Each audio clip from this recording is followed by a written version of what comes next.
What's up everybody, another beautiful day in the Dragon House, and Season 2 tier bonuses have just been announced. So let's take a look at what they've blessed Enhancement Shamans with so far. Oh my god, hi. Oh no! We suck again! So the 2-set bonus, Sundering increases your mastery by 12% for 15 seconds, and your 4-set, when Sundering hits a single target, you deal 30% extra physical damage for 15 seconds. However, if it hits 2 or more targets, your next Chain Lightning deals 50% extra damage and refunds 100% of Maelstrom spent. So my initial thoughts are a bit conflicting. I was expecting them to release something that pushed physical builds a bit forward, which it does. I mean, 30% physical damage is crazy. That being said, I did not expect it to at the same time make the Elementalist build hot garbage in comparison. I mean, sure, it's not backed up by numbers, but I find it hard to believe that the Elementalist stands to gain anything on single target from physical damage, outside of a few auto attacks and perhaps a Storm Strike. Cause I mean, the majority of their damage is elemental, so fire, nature, frosty stuff. But let's break down these bonuses a bit, starting with the 2-set. Now at first glance, this might seem decent but boring. Getting 12% mastery is like getting 1200 mastery for 15 seconds, and having it tied to Sundering means we always can pretty easily combo it either with stuff like Primordial Wave, which is on a 45-second cooldown, or Doom Winds, which is on a 2-minute cooldown, or mechanics happening during encounters like add spawns, damage increase phases, burst phases, stuff like that. So having a damage increase tied to a 40-sec cooldown is awesome. And it's one of the things I love with the Elementalist build and the Primordial Wave. You have your burst for every important aspect of a pull or boss fight. And with the 2-set bonus, the fact that it's mastery means it works well for all our builds. Now the issues are, first of all, you have to pick Sundering. Not that there's a whole lot of builds not rocking Sundering, but still, you have to. Secondly, the 12% mastery is not nothing, but comparing it to the 10% haste we can get for 4 seconds from our current tier, with a most of the time a much higher uptime, its value does seem a bit skewed. But hey, I'm no enhancement mathematician. I'm like, ooh, numbers and stuff. Now another issue is that it is, again, tied to Sundering, something we use in M+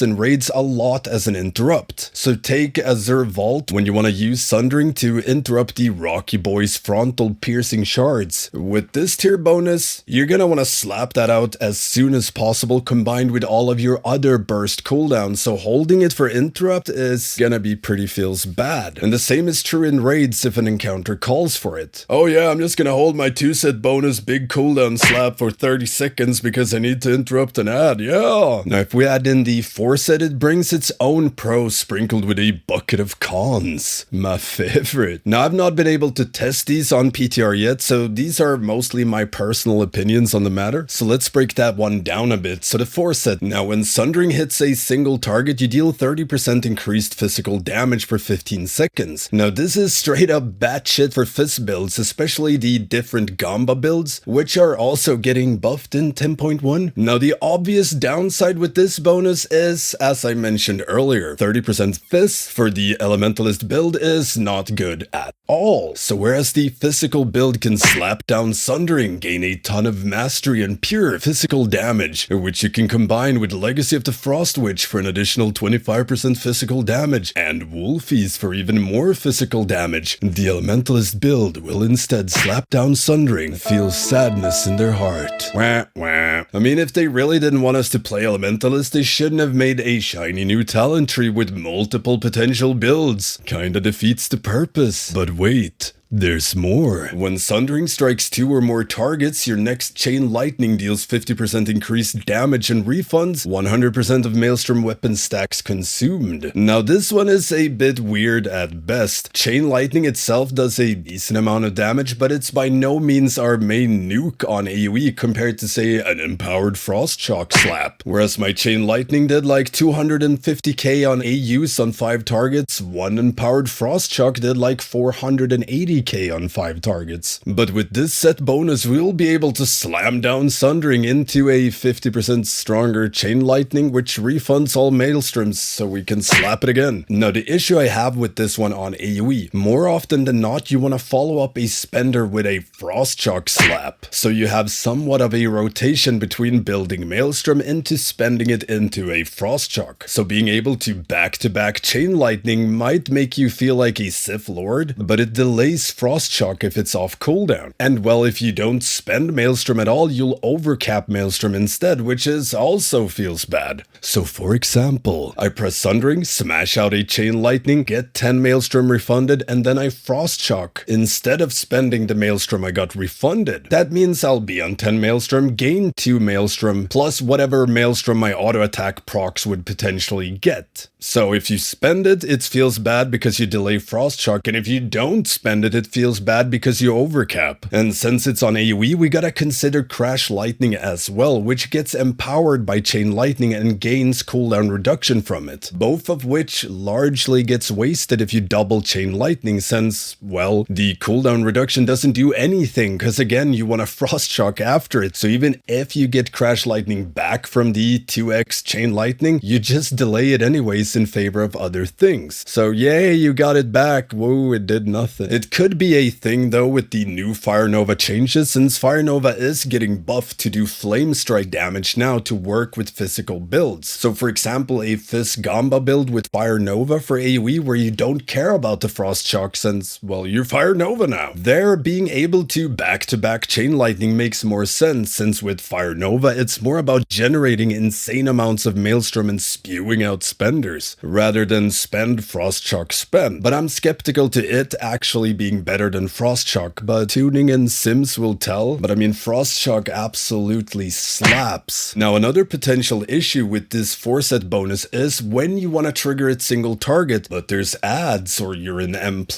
because getting 30% more Fizz damage might actually win in an AoE situation for a Fizz build compared to an extra strong Chain Lightning. But also, like I said, might be a case where you want to do more prio damage to a boss or big mob, but there's small ads spawning, so you'll most likely have to do some weird aiming to trigger the correct one, which sounds like it could be a tad annoying. So my conclusion is there's a lot of good things with these bonuses, like it being on a 40-sec cooldown, too bad it's tied to Sundering, but there's a lot of potential for physical builds, but I would like to see it reworked for the above reasons. I'd like a tier bonus that works with both Elementalist and physical builds almost equally well, or at least work with both, and I'd like something not tied to a talent or potential crowd control. And I'm conflicted when it comes to a set bonus working differently on single target and AoE. Not 100% against it, but these feels like polar opposites and do not feel well thought out at all. Plus, the values of the bonuses seems a bit off, at least the mastery portion and Chain Lightning damage refund. But that might just be a tuning thingy. Copium? And yeah, that's my take on the new tier bonus for enhancement. All is not doom and gloom. I mean, I did want physical builds to be on the rise next patch. Just not like this. Not like this, my boy. If you have any questions, hit me up here, become a patron or Twitch sub and get access to the Stankie Gaming Discord, which is the fastest way to get a hold of me, and it's filled with a lot of useful info and helpful people, if you need any help PvE wise. Now, don't forget the usual stuff, like, comment, subscribe, and most importantly, ring that notification bell. It really helps me out. I'm also streaming all of my progression rating on Twitch, Wednesdays, Thursdays, and Sundays. Stankie Gaming. And yeah, thank you all for watching, and I will see you next time, hopefully with another tier bonus.